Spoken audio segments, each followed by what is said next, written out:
ప్రొడ్యూసర్‌గా ఇన్ని సినిమాలు చేశారు. ఇదేనా ఒక మైల్ స్టోన్ లాంటి సినిమా అనుకోవచ్చా?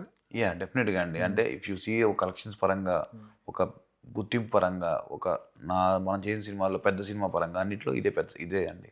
హ్మ్. ఆ గుర్తింపు తెచ్చే సినిమా. సినిమా మొదలెట్టేటప్పుడు రకరకాల వార్తలు బయటకొచ్చాయి.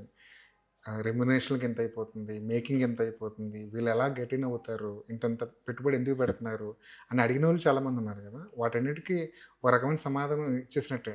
డెఫినెట్‌గా కదా సార్. హ్మ్. డెఫినెట్‌గా సినిమా గూడా మాకు యాక్చువల్‌గా చెప్పాలంటే, మాకు ఫస్ట్ నుంచి మన డైరెక్టర్‌తో ఉన్న కంఫర్టబుల్ ఏంటంటే, ఏదైనా ఓపెన్‌గా మాట్లాడుకోవటం వల్ల అందరికీ ఒక క్లారిటీ ఉంటది. సో, ముందు నుంచే మేము ఈ మార్కెట్స్ ఇయన్నీ గూడా అటు ఇటు అవుతా ఉంటున్నాయని అందరూ రాస్తున్నారు. మీ అందరు ఆర్టికల్స్ చేస్తున్నా గూడా మేము ఫస్ట్ నుంచి సేఫ్‌లోనే ఉన్నాం ప్రాజెక్ట్. హ్మ్. సో, హీరో గారు గూడా ఎక్కడైనా కంఫర్ట్ ఇచ్చారు మాకు.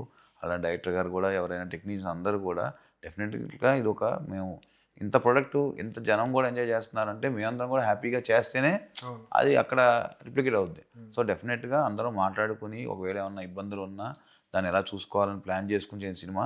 And to be very frank ఈ సినిమా మాకు టేబుల్ ప్రాఫిట్ సినిమా. హ్మ్. రిలీజ్ ముందే టేబుల్ ప్రాఫిట్ సినిమా ఇది మాకు. హ్మ్.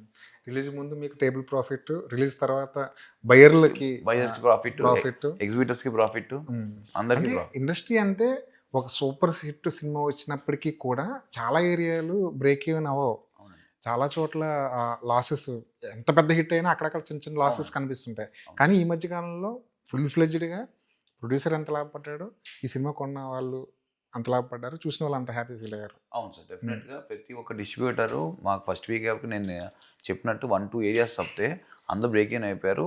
ఆ 2 రోజుల తర్వాత వాళ్ళు కూడా బ్రేక్ ఈవెన్ అయిపోయారు. సో, ఈ సినిమా ప్రతి ఏరియా ఎక్కడైతే చేసిందో అందరూ బ్రేక్ ఈవెన్ అయ్యారు. 100,00,00,000, 200,00,00,000, 300,00,00,000 ఈ కలెక్షన్ ఫిగర్‌లు, పోస్టర్‌లు చూస్తున్నప్పుడు ఏమనిపించిందన్న? అంటే వెరీ హ్యాపీగా అనిపించిందండి. హ్మ్. ఎందుకంటే ఒక రీజనల్ ఇండస్ట్రీ హిట్ కొడతాం హ్మ్. అంత ఈజీ కాదు. హ్మ్. చాలామంది అందరూ ప్రయత్నిస్తాం. హ్మ్. బట్ అది కొంతమందికే వస్తుంది. సో, నేను చేసిన తక్కువ మూవీస్‌లోనే ఇలాంటి సినిమా నాకు పడటం అనేది నిజంగా అదృష్టంగా భావిస్తున్నాను.